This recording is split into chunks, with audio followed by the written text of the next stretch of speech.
Bab 3730. Benda pusaka peninggalan Kaisar Iblis. Erikin menghempaskan lengan bajunya, lalu serangga kecil keluar dan terbang ke lantai 2. Erikin tidak berencana terus mengikuti dua orang ini, karena mudah ketahuan olehnya. Lebah jiwa hijau bisa menggantikan dirinya untuk mengawasinya dan mengetahui rencana mereka. Setelah melakukan semua ini, Erikin memandang ke arah si tua. Tadi dirinya terus mengawasi, hanya ada si tua yang menjaga toko ini. Meski mengetahui mereka akan berbuat curang, Erikin tidak tahu akan berbuat curang seperti apa. Ada begitu banyak batu iblis di sini, ingin mencari benda pusaka yang bernilai tinggi, hanya bisa bekerja sama dengan si tua ini. Di waktu bersamaan, Erikin mengambil sebuah kursi lalu duduk di depan si tua dan memelototinya. Lela Yuan sedikit kaget, tidak tahu apa yang ingin dilakukan Erikin. Apakah ini berhubungan dengan cara yang dipikirkan Erikin? Saudara, sepertinya kalian sedang melakukan lomba ya. Bukannya ada batasan waktu, kenapa kamu masih duduk di sini, membuang-buang waktu di sini? Si tua berkumis putih merasa canggung ketika Erikin memelototinya. Tidak terburu-buru kok. Erikin tersenyum. Pak tua, aku merasa kamu familiar sekali, ingin berbicara denganmu. Bagaimana kita membahas batu iblis di sini, ada perbedaan apa saja? Tenang saja, aku tidak akan membiarkanmu membantu secara percuma. Setelah itu, Erikin membuka sedikit kantong bajunya, lalu terlihat rumput ajaib yang memiliki reiki kuat. Lela Yuan yang ada di samping langsung tercengang dan membelalakkan matanya. Apakah ini cara yang dikatakan Erikin? Awalnya dia mengira Erikin memiliki cara yang sempurna, ternyata menyuap pemilik toko. Si tua yang di depannya juga tercengang. Awalnya dia mengira Erikin sudah mengetahui sesuatu barulah memelototinya. Dia sama sekali tidak menyangka Erikin memiliki pemikiran seperti ini. Saudara, apa kamu sedang bercanda? Akan tetapi, si tua langsung menggelengkan kepala dengan tegas. Semua orang mengetahui tidak ada jalan pintas dalam pemilihan batu iblis, hanya bisa mengandalkan keberuntungan.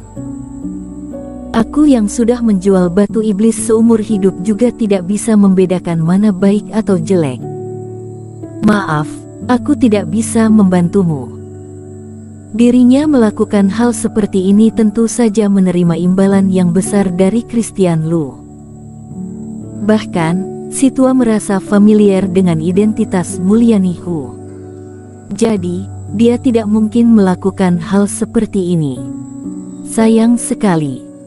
Padahal aku mengira kita masih bisa bahas lagi. Erikin masih belum patah hati, terus membujuknya. Jantung si tua berkumis putih langsung berdetak kencang. Apakah otak orang ini bermasalah? Aku sudah menolaknya, kenapa dia masih tidak patah hati?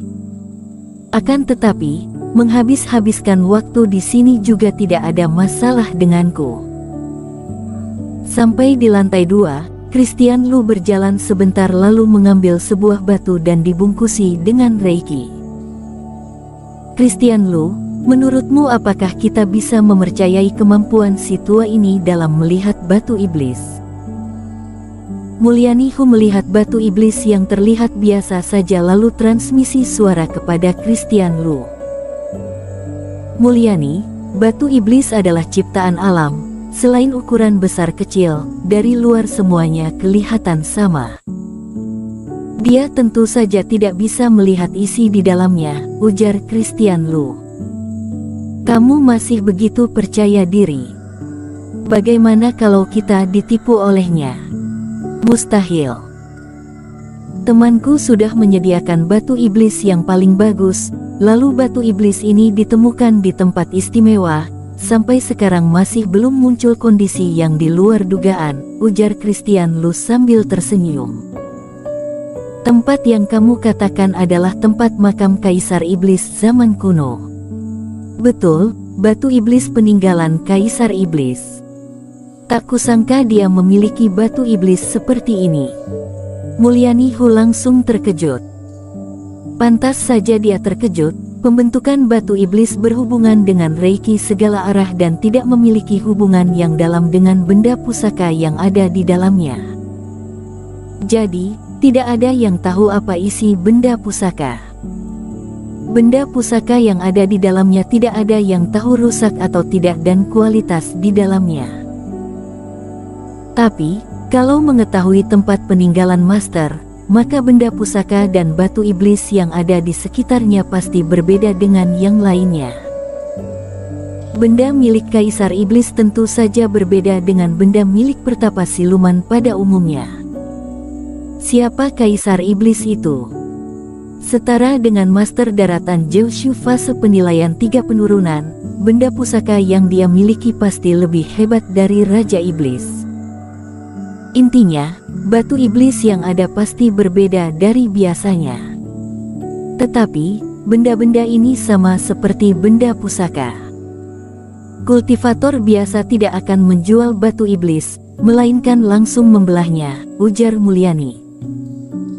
Betul, karena aku memiliki hubungan baik dengan si tua, dia barulah membantuku menyisakan beberapa buah, ujar Christian Lu sambil tersenyum. Tentu saja, benda pusaka Kaisar Iblis juga ada yang rusak, jadi aku menyuruhmu memilih 10, agar presentase kegagalan lebih kecil. Meski mereka sangat beruntung, juga tidak akan mengalahkan benda pusaka milik kita.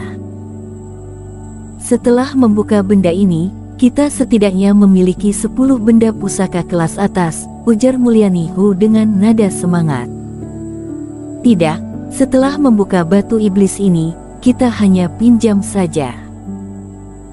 Selesai semua ini harus dikembalikan kepada mereka, ujar Christian Lu sambil menggelengkan kepalanya. Wajar juga. Mulyani sedikit merasa sedih ketika mendengar perkataan ini, tapi darah leluhur Lela Yuan ada tujuan utama. Mendengar penjelasan dari Christian Lu, dia semakin percaya diri. Eric Qin dan Lela Yuan tidak mungkin bisa memenangkan lomba ini. Mulyani, kamu lihat ada lambang istimewa di batu iblis itu, sangat kecil. Kemudian, Christian Lu menunjuk satu bagian yang tersembunyi di bagian batu iblis. Kalau tidak ada lambang itu, aku juga tidak tahu batu iblis mana yang spesial. Ayo, kita ke tempat lain. Christian Lu langsung mengambil 2 batu iblis lalu jalan di depan. Kenapa tidak meletakkan batu iblis di tempat yang sama? Sebelumnya Christian Lu berjanji akan melakukan segalanya, jadi Mulyani Hu tidak banyak bertanya. Agar tidak ketahuan oleh musuh. Kalau kita meletakkan 10 batu iblis di tempat yang sama, maka akan dicurigai oleh musuh. Nanti, Lela Yuan mungkin tidak akan mengakuinya. Jadi, aku tidak hanya meletakkannya di lantai 2, juga ada di lantai 3, mereka pasti tidak akan merasa curiga, ujar Christian Lu dengan bangga. Christian Lu, aku tidak salah mempercayaimu. Asalkan hal ini berjalan dengan lancar, aku akan membawamu berjumpa dengan ayahku. Mulyani Hu sangat puas, Christian Lu sangat semangat. Ternyata ada lambang. Meski tidak tahu apa yang mereka bicarakan, tapi melihat Christian Lu menunjuk lambang di batu iblis, Eric Qin langsung sadar. Kalau begitu, dirinya harus melihat sekilas, mengandalkan mata dewa dan Dark Eye untuk memastikan segalanya. Bersambung.